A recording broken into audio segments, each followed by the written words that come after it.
And I can see you, and I can also give any corrections if necessary. As I say, it won't be a class as such. It'll be more an information session and also you doing some movements as well. But I'm not going to be, obviously, it's not like a personal training session where I can give you all a posture and analysis. Obviously, cannot do that in a group of this size, but hopefully, you'll get lots of information and you'll be able to apply some of those things that you learned today. So, today's session is posture and alignment. So posture is really, really important for our everyday lives. Okay, we can start seated if you want, but in a moment I'm going to ask you to stand up. But we use lots of different positions in our daily lives, doing our various activities, whether it's our hobbies, our jobs, and a lot of those activities that we do are actually in flexion. In fact, nearly everything that we do in our modern lifestyle is in flexion. So flexion is bending. So unless you are a decorator who paints ceilings for a living, you're very unlikely to do lots of extension in your daily life. Hopefully you do some extension if you do some form of exercise and you get the spine to extend, because the spine is supposed to extend and flex.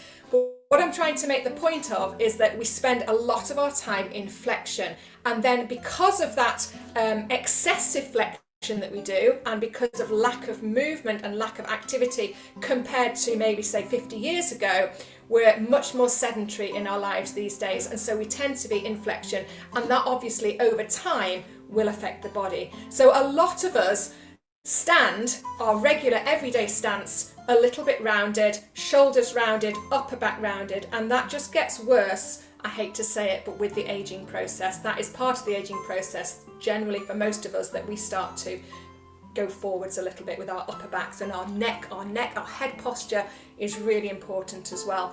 The weight of the head is roughly between 8 and 12 pounds, so that's quite heavy for the weight on the spine, and every inch forward that we go with our head puts pressure right the way through the spine and adds weight to the spine and puts pressure on the joints and on the discs as well.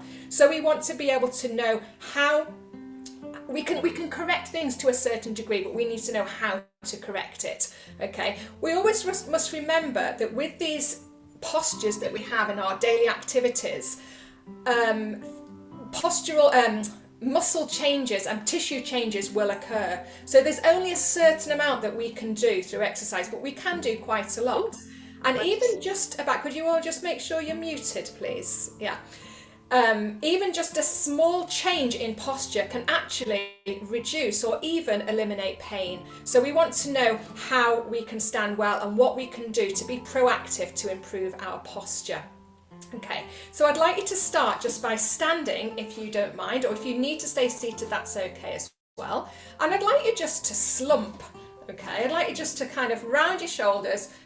Your chin is probably going to jut forward, your tummy is probably going to hang out a little bit, and it's going to feel, hopefully, it's going to feel quite uncomfortable, okay? Some of you that might be your regular posture. Others, you might be really exaggerating this. I'm just going to lower my camera down a little bit so you can see more of me. Okay, so you're probably standing quite round-shouldered like that now. And over time, that just, as I say, that just gets worse. So what I'd like you to do, first of all, is lift up and stand as tall as you can without leaning back. And we're going to think about how we can get to our optimal, or get to as close to optimal posture as possible. And there's various body parts that we need to think about. So the main sections of the body that we think of for posture are the pelvis, the upper back and shoulder blade area, and the position of the head and neck. Obviously we need to have good foot alignment, leg alignment, that kind of thing, but these are the main three. So pelvis, shoulder blades, and neck. So if we start with our pelvis, weekend. We're going to start with just softening the knees and moving the pelvis forwards and backwards with a tilt. So a pelvic tilt is where we increase the curve of the lower back, so increasing that curve, and then we tuck under, and we do the opposite movement where we flatten off the lower back. So some people will really find this quite straightforward. You might have done it before. Pelvic tilt's quite easy. Or you might find actually that you just can't get that message through to the muscles to know what to do. So a use of an image is always a good idea. I love visualization imagery. It really helps to know what we're doing. So I want you to imagine that your pelvis is like a bucket of water. Okay, your bucket is full of water, and we're going to tip some water out of the front of the bucket, and that will arch the lower back, increase the curve, and then we'll tip the water out of the back of the bucket. That's it. So if you soften your knees, that will help to get the movement there. So we're going to tip the pelvis forwards and backwards, tipping some water out of the front and out of the back of the bucket. Okay? So this is our pelvic tilt. So we need to have this movement of the pelvis to keep the lower back really healthy, because when we move, we nourish the discs. The discs don't have a direct blood supply. Keep tilting as I'm talking. Really useful movement. So they don't have a direct blood supply. They need movement to be plump and healthy. And this is a part of the body that we do really want to be quite plump for it to be healthy. So now we're going to find the position where the water is level in the bucket and stretch up the legs. So this is what's known as a neutral pelvis position. So I'm quite a firm believer in the neutral position being really, really important for singing. Okay, so obviously this is related to our collective, to our singing, that if we are in a neutral pelvic alignment, we are not putting strain on the lower back. So neutral position means there's minimal muscle work to maintain that position, and there's minimal stress on the joints. So if you think about standing at a rehearsal for maybe 2 or 3 hours, standing on the risers for a long, long time, or maybe you have a job where you have to be on your feet. If you are in the incorrect position, either too arched or too tucked under, you're placing pressure onto the discs of the spine. And that pressure on the discs is what causes the pain, because the nerve root goes into the disc, and that's what causes the pain. So things like sciatica often can be alleviated by having the correct position of the pelvis, because the sciatic nerve runs into that area. We're not going to get too technical and anatomical, but I do want you to understand what neutral position is. So it's roughly in the middle of those two tilts, but not necessarily splat bang in the middle. It's where you are not tilted forwards or backwards. And actually the best definition is to think of your hip bones and your pubic bone being on the same plane. So that's your neutral position of your pelvis, hip bones and pubic bone on the same plane. So once we've established that pelvic alignment, we can then fix things above and below that. If your pelvis is in the incorrect position, we can't really correct what's above it. We can try, but it's not going to work as well if we're not in neutral. So from that neutral alignment now, we talked about standing tall. I'd like you to think about the space in the body between the bottom of the rib cage and the hip bone. So if you just place your thumbs on the base of the rib cage, just to find your bottom rib there, and your fingertips on your hip bones, and create lots of space rather than slumping and making lots of creases in your t-shirt and sticking out your tummy. So you want to be lengthening here, creating that space. So you've got space now for the lungs as well, for the rib cage to be moving, so we can get the air into the bottom part of the lungs, which of course we know we need to have for our breathing, for our everyday breathing, but also of course for singing. We need to have space. If we're slumped over and standing badly, we can't breathe well, and that means we can't sing well. So we need to keep that length in the spine, thinking of having lots of space between each vertebra. So just visualize your spine with your vertebrae with your discs in between. Think about standing tall, taking the weight and taking the pressure off the discs. And that often helps by thinking, I'm sure you've all heard this one before, thinking of the string from the crown of the head. So if you want to actually do that with your hand as well, that's fine. So I used to have quite long hair, and I used to always do that with a piece of my hair, pulling up like a string, okay?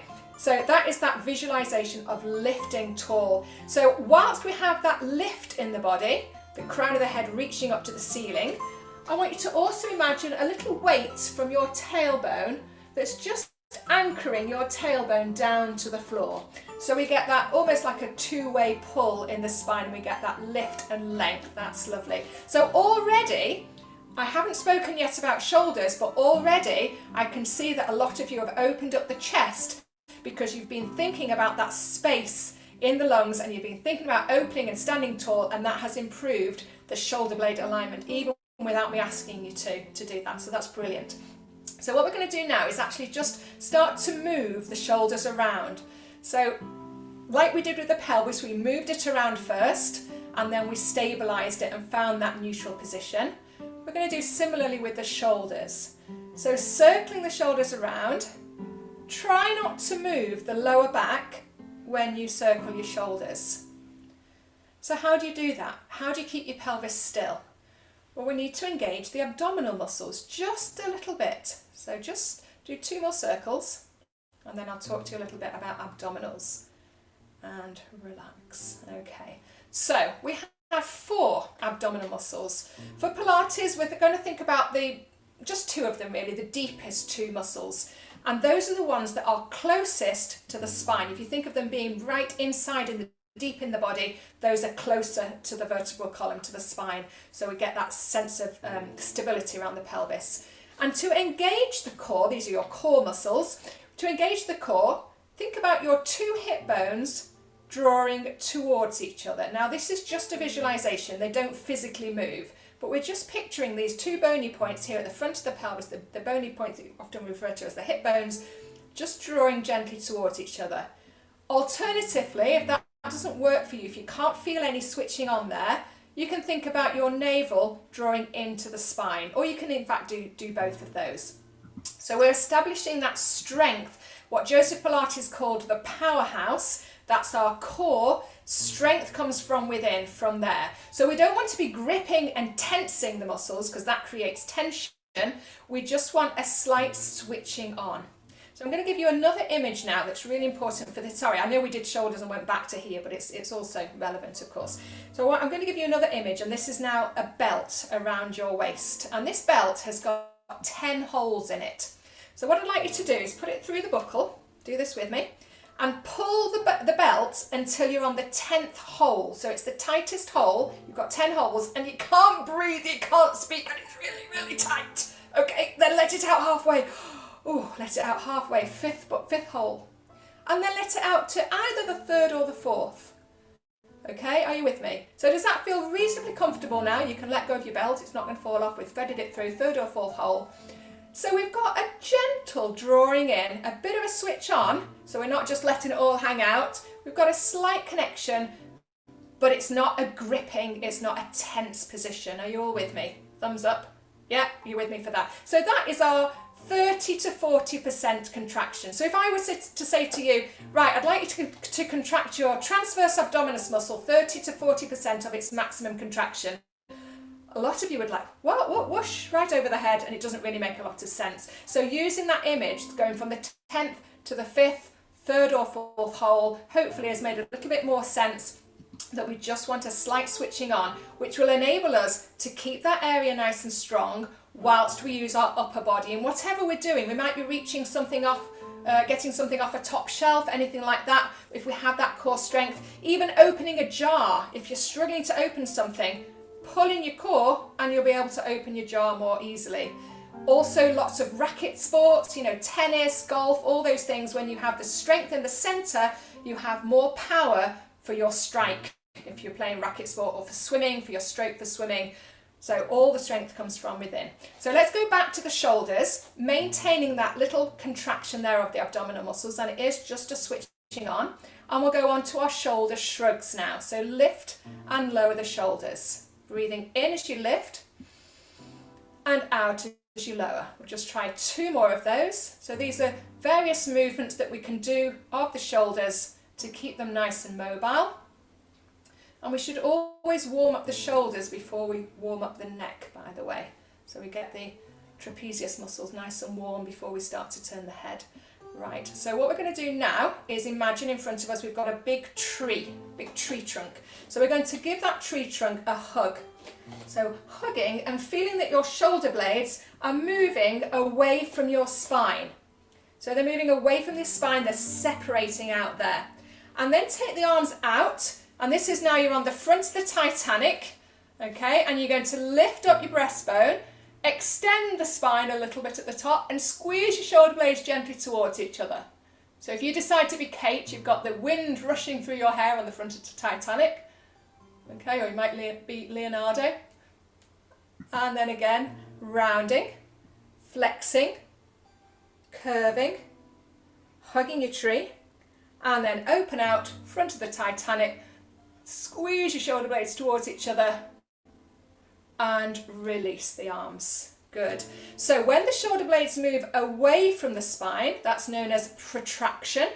And when they move towards the spine, that's known as retraction. Now, very often when we talk about posture and we talk about the position of the shoulders, and if somebody is quite round-shouldered, people often say, oh, put your shoulders back, pin your shoulders back, and this happens.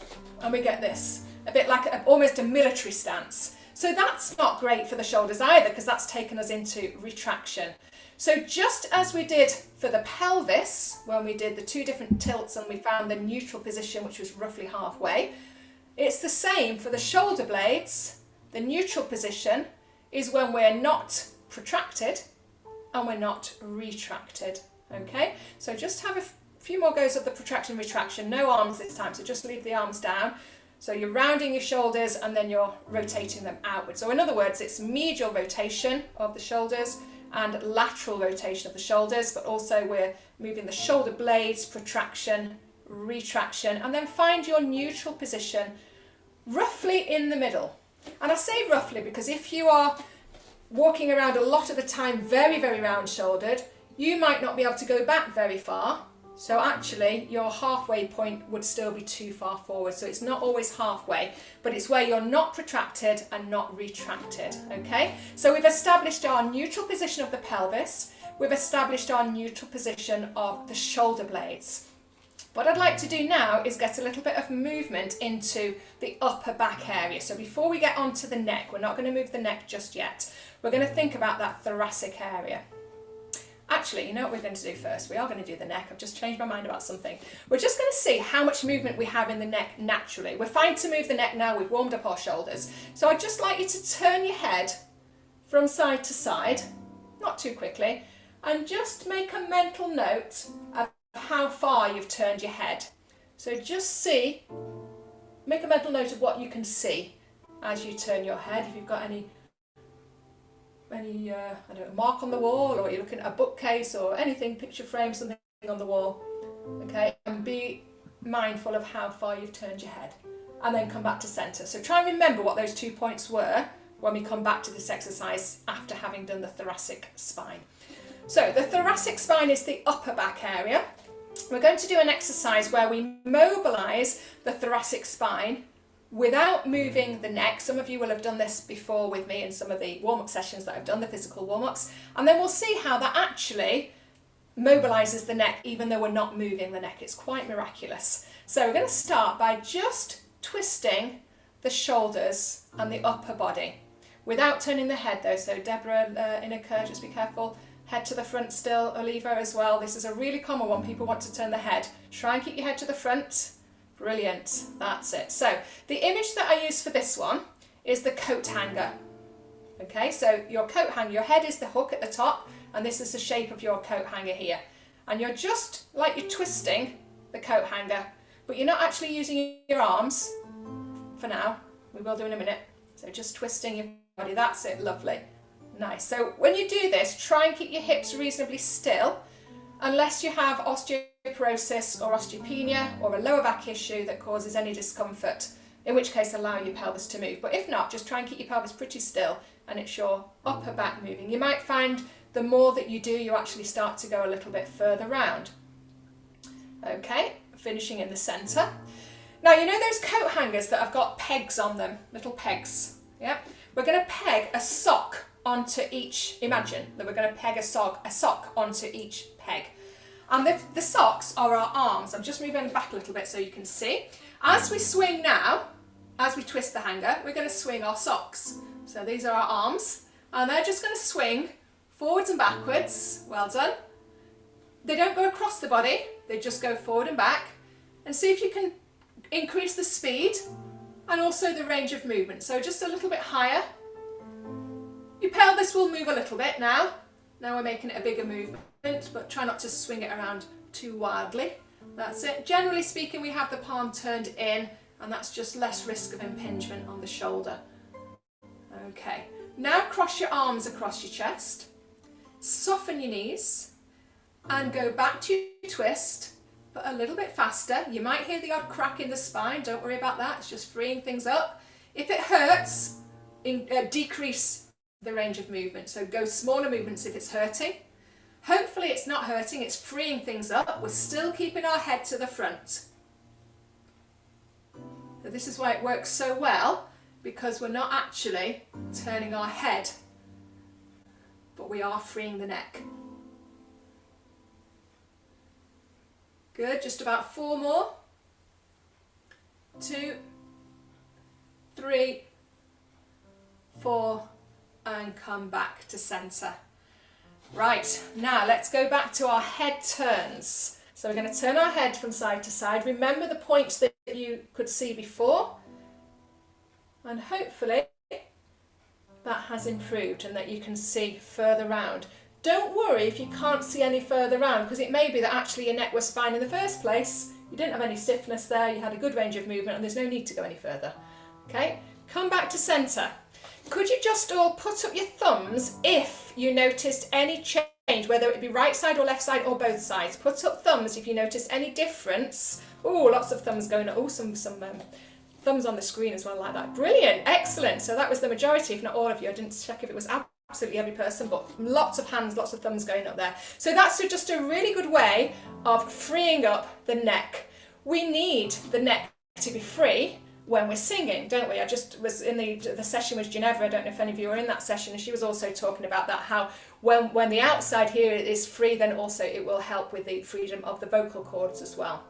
So we need to have this area nice and mobile. We've already done our head turns, but obviously there's other movements that we can do of the neck to free up the neck. So we're just going to try a few of those now. When we move the neck, I want you to try and think about keeping your shoulders still. So the next movement is ear to the shoulder. And if you have any stiffness in your neck, what will tend to happen is that the body will want to cheat, and you'll end up doing that and think you're going over further, but all you've actually done is move your shoulders. So keep your shoulders still. You can even put your hands on if you like. And then rather than thinking of the ear that's going down, let's all go right side. So right ear to right shoulder, let's all just hold that position. Rather than thinking about the right ear, I want you now to focus on the left ear, and imagine that's got a string that's being pulled up, like a puppet, being pulled up to the ceiling. So when you focus on that other ear, you actually get a better alignment most of the time, because some people end up sort of doing funny things and distorting the head, and I just want you to do a pure incline of the head. That's it, good. Back to the centre.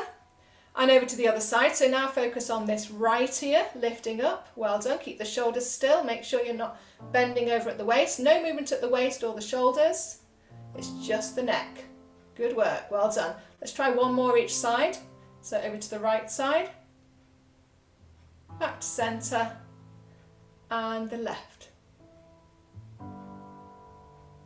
And back to centre. Good. Next is forwards and backwards. Now, before we do this one, very often when people drop the head or being told, or even, it might even be a warm-up exercise, a physical warm-up, and the person that's leading will often do movements of the head. What often happens when the head is lowered is that the chin pokes forward, often because of poor posture, or actually it's the poor movement pattern. It's pure bad habits. Bad movement pattern. So what happens is that the chin often juts forward, and that's because of often use of technology, screens, mobile phones. We get this what we call a poking chin posture.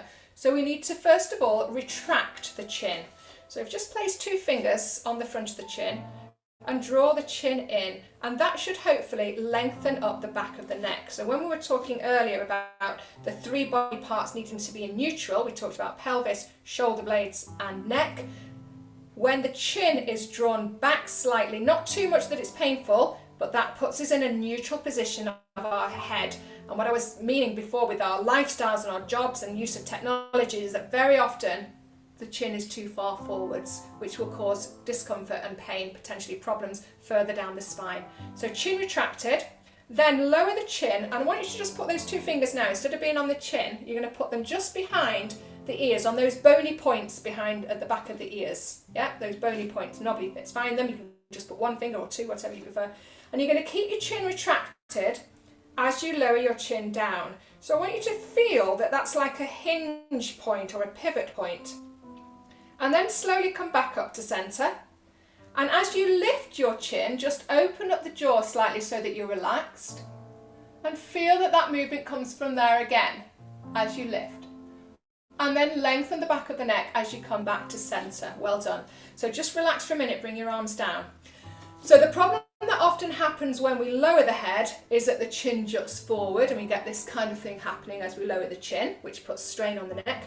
When we go back, what often happens, I'll just try and demonstrate badly, is that we get this kind of sinking, and we just drop the head into the shoulders here. So we need to keep the shoulder blades down and lift, feeling that we are lengthening as we lift. So lengthening the back of the neck, keeping your shoulders away from your ears. Come back to centre. And again, chin retracted, lower down. Back up to centre, keep the chin retracted and lift, just relax the jaw. And back to centre. If it helps you to have the fingers there, let's just try it one more time. Fingers there if you wish. Lowering down, that just really helps to know where the movement is coming from. Back to centre. And lift. And back to centre. Excellent. So we've now established our correct neck position, shoulder blade position and pelvic position. I'd just like to say one more thing about the shoulder blades that I meant to use as an image. It's often helpful, you might have heard of this one before, it's helpful to draw the shoulder blades down into two imaginary back pockets of your trousers. So when you do something like shoulder shrugs, you lift the shoulders and then slide the shoulder blades down into those imaginary back pockets. And that image can really help because you're drawing down rather than pinning back. Okay, so that's just an extra thing to think about there for the shoulder blades. Okay, all okay so far? Are you all with me? Yeah? So that's really the main things about posture. But as we said before, we need to have strong muscles to be able to maintain that good posture. And a lot of it actually is about changing habits. So if you've been studying poor posture for many years, which most of us have, it's not a quick fix. It's not something that's just going to change overnight. It requires a lot of work, a lot of repetition, and it's literally thousands and thousands of repetitions that are required for it to become automatic movement patterns and automatic posture. So what we're going to do now is build up the strength of some of the muscles around the pelvic area to enable us to keep that strong pelvic alignment. So what we're going to do is an exercise called heel lifts. So I'm going to lower my camera a little bit so you can see my feet. You don't need to lower your camera as long as you can see what I'm doing. So this is, I know you can't see my head, but you can see what's going on down here, hopefully. Yeah, so this is all about pelvic stability. And all I'd like you to do is lift up one heel, bending the knee. If I show you from the side, you're just lifting up one heel, lower down, and then lifting up the other heel and lower. So this is just called heel lifts. It's a basic, simple movement, but a lot can go wrong with it.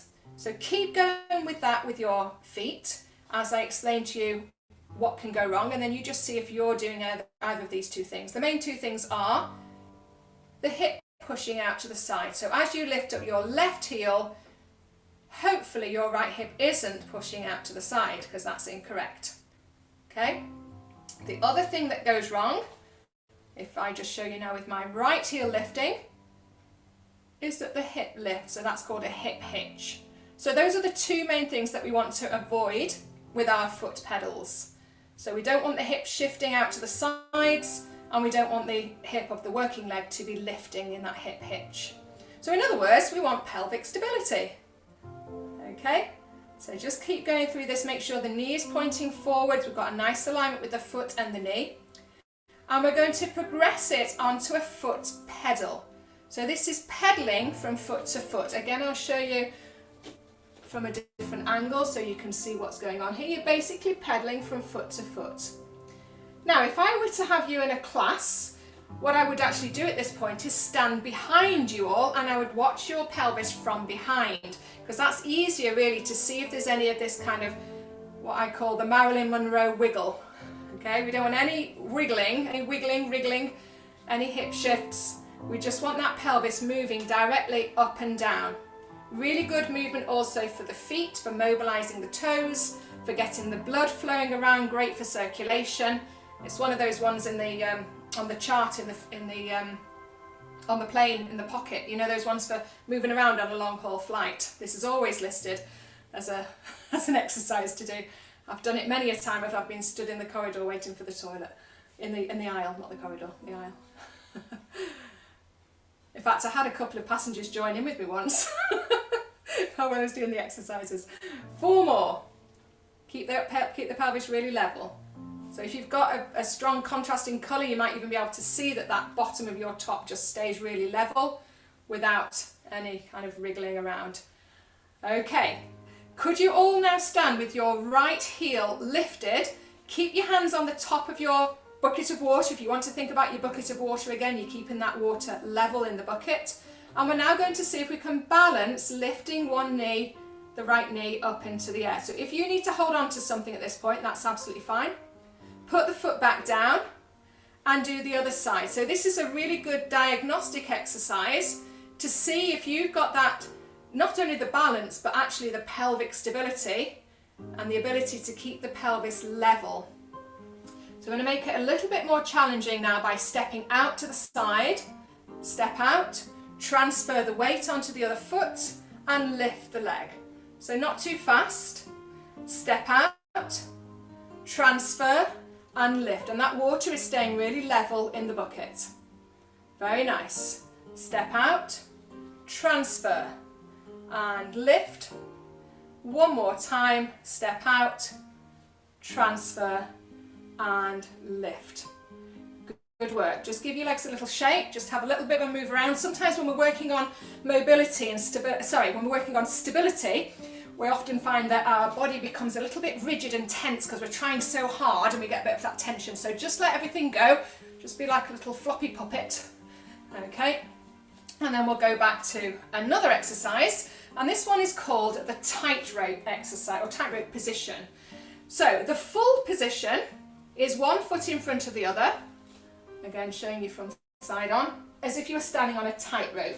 That is not always appropriate for everybody, so if you've got an issue with your knees or your hips, or if that just feels generally uncomfortable, or actually that you can't balance because you keep wobbling around, your modified stance is to have your feet slightly apart. So rather than one in front of the other, then take them slightly apart.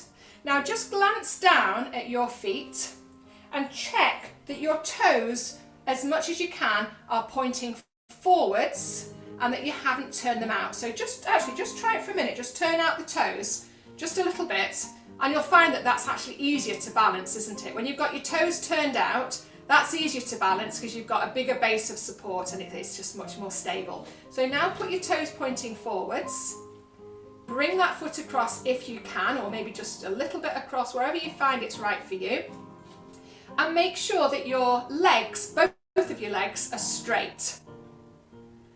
Okay, now your weight should be roughly in the centre, but you will naturally have a little bit extra weight onto your back foot. That's automatic, okay? But you just picture yourselves in the middle of your two legs. Okay, so that's your tightrope position. Now some of you will find that that's quite easy and you feel, oh, I could be like this all day. So that means that you need an extra challenge. If that's the case, if you're finding it's quite straightforward, you're not wobbling around too much, you're not falling off your tightrope, see if you can close your eyes. So keep your good posture. Be careful if you've got anything around you that you might fall over if you lose your balance. Just be careful if you've got any obstacles. Okay, open your eyes if you need to. Close them again when you can. If it makes you feel dizzy, nauseous, anything like that, then don't worry with the eye closing. Okay, and then change leg. Give your legs a shake and change leg. Yeah, so I could see, even if I couldn't actually see all of your eyes, I could see if you were closing because I could see lots of extra wobbles when I said, could you close your eyes? I'm just going to move the camera up again. So we're going to try now with the other side. So we've got the left foot in front now. It might be that on the other side you could cross over really well in front of the other one, and now on this side it's a bit more unstable. So the back leg is working harder.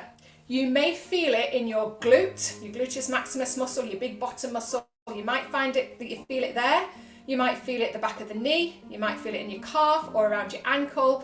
Depending really if you've had an injury in any of those areas as well, those might be more vulnerable and you might feel it there first. So standing nice and tall, make sure you're not leaning forwards in an attempt to balance. So remember what we spoke about, that crown of the head up to the ceiling, lots of space between the rib cage and the hips, and space also between the ears and the shoulders. And then if you feel you can, close your eyes. Don't worry if that's not appropriate for you, just do what you can. Okay, good. So I can see some of you are closing your eyes and you're not really wobbling either. Some really good balance in here. So we might just have to go another level, I think. Give your legs a shake. Now don't worry if you don't want to go to this next step. You can just have a rest, sit out, or just watch everybody else, or have a go at it if you want. It's up to you. So the next thing we're going to do is put the right foot in front again. So back to our first side. And this time we're going to turn our head. So keep your eyes open, but turn your head pretty quickly from side to side. And just be aware of what's happening around your ankle joints, particularly your back ankle, the ankle of the back foot, and finish in the centre. Okay, so did that make it a bit wobblier? Yes. Change leg. Let's try on the other side. This might be your better side, who knows? Okay, turn your head when you're ready. Make sure your chin isn't poking forwards. Keep the back of the neck lengthened. Good work, well done. Don't be too cautious with it. Keep turning.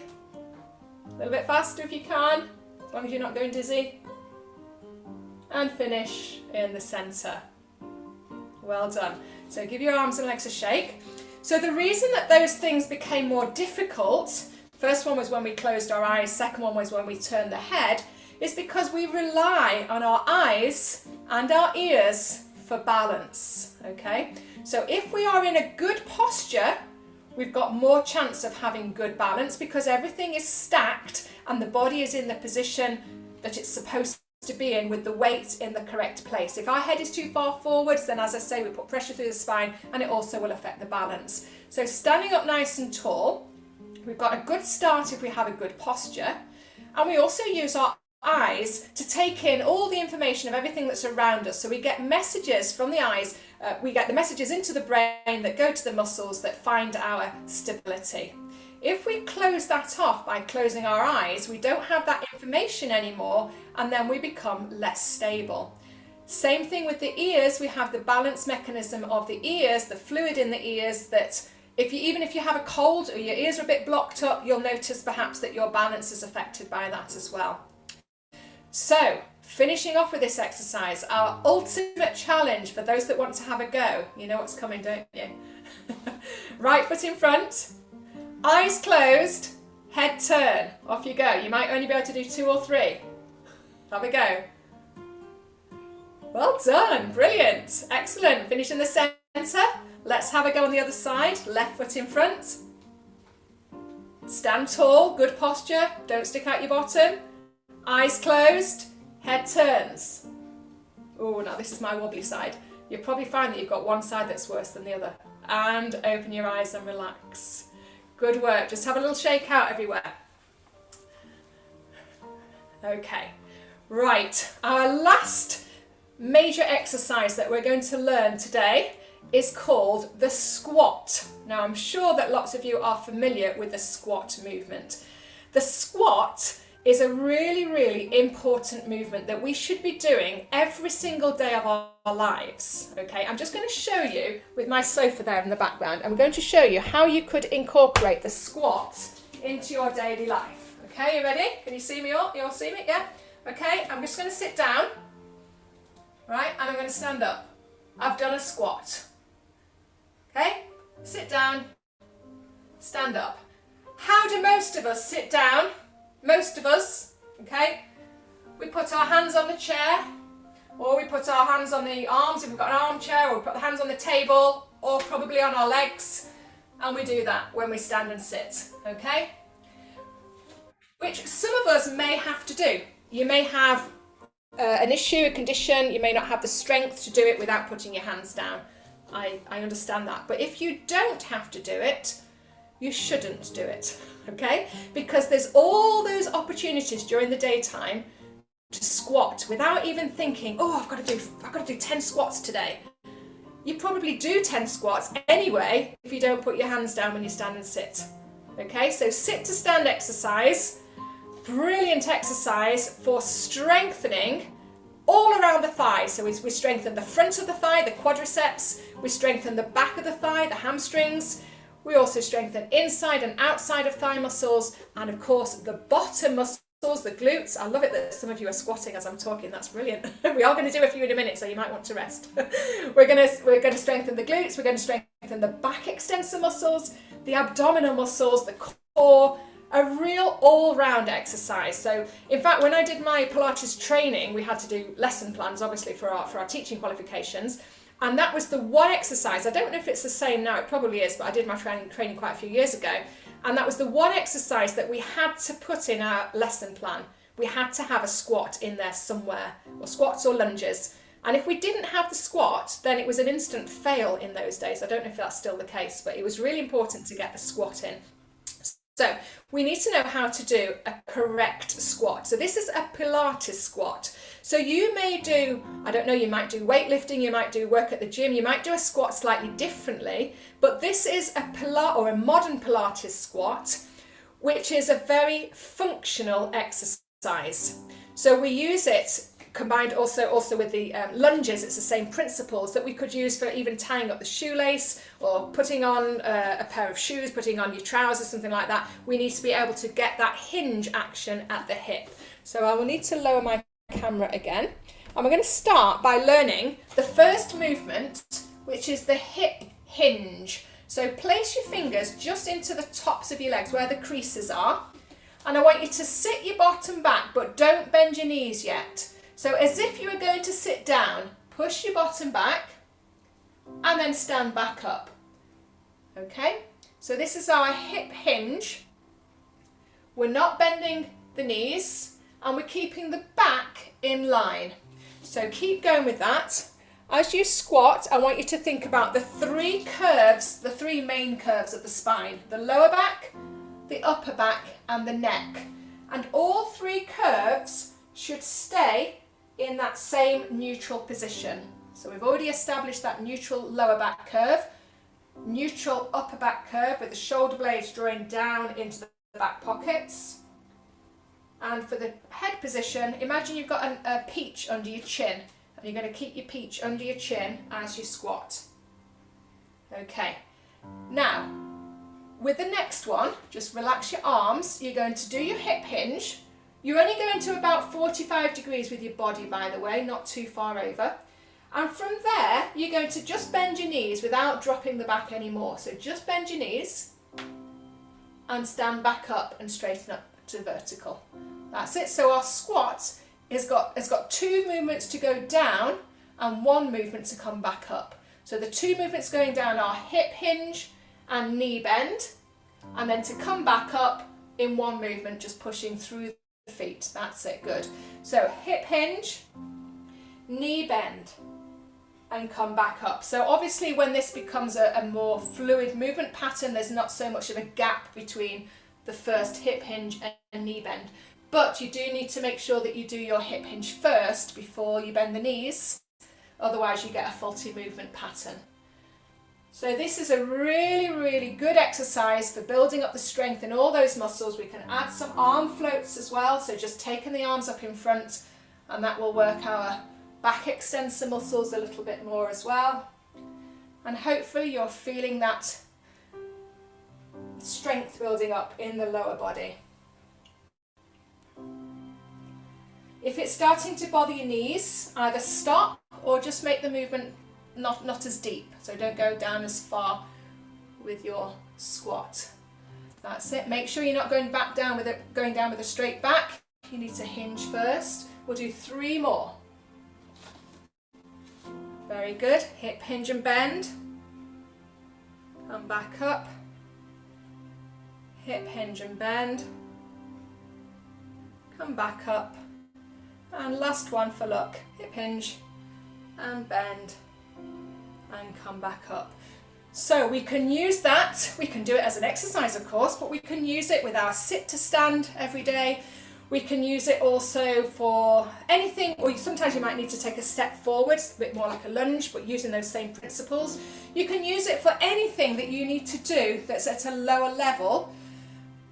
Things like stacking a dishwasher, putting something in a low cupboard, any of those things. And the other very important use of the squat is, of course, to lift. So that is the correct lifting technique, that you also build up the strength in the core. So you pick up your item, whatever you're lifting, bring it in close to your body, and then stretch the legs up. So we really should be using that hip hinge action even if we're picking something up that's really light off the floor. If you watch a child when they're playing with their toys, when they pick up something, they naturally do a squat. It's a natural movement pattern. You won't see a child bending over and putting all that pressure on the back by flexing and hanging over the legs doing that. They just don't do that, they squat.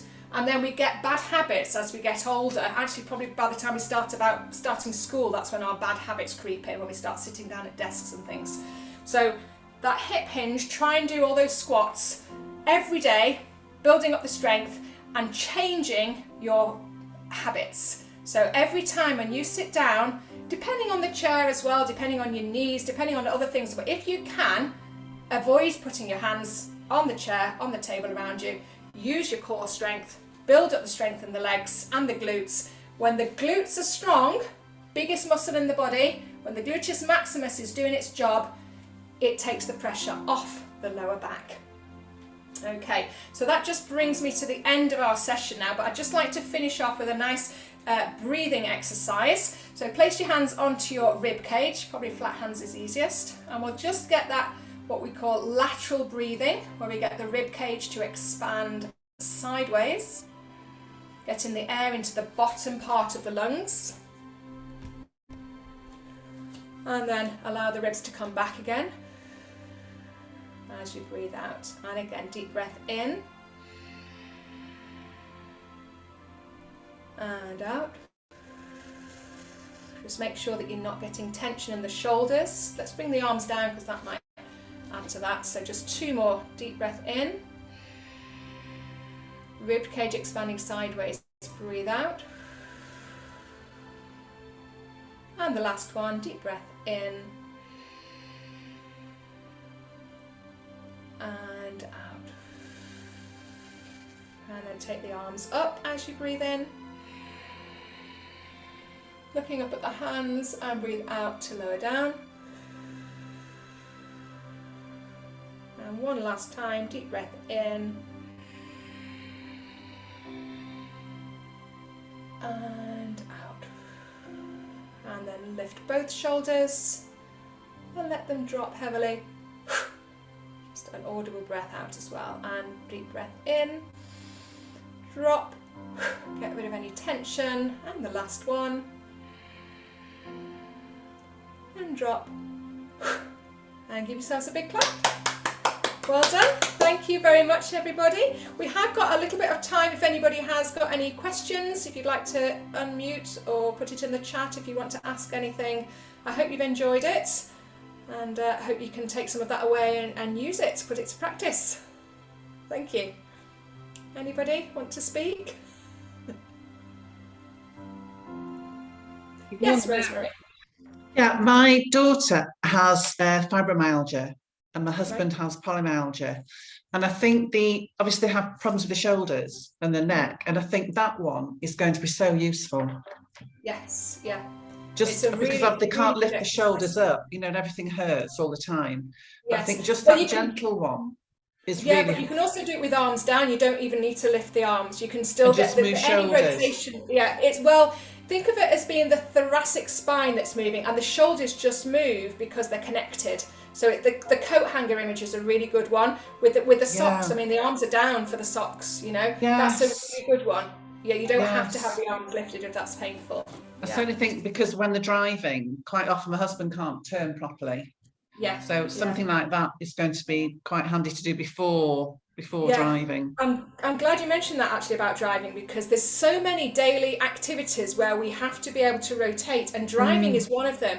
And as we age as well, that part of the spine is the part of the spine that tends to lose its mobility first. So we get stiffer in that upper back area if we don't do anything about it. So even just putting on the seatbelt involves some rotation, never mind the actual driving itself, you know. Yes. So yeah, it's a really good valid point. And just another thing I was going to say, about supermarkets, you know, checkouts at supermarkets.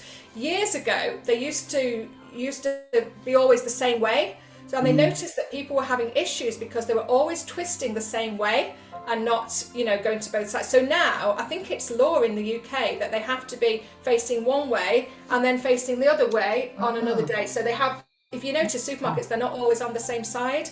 Yeah. Yeah. Yeah. So that's a really valid Oh, point. that's really interesting. Yeah.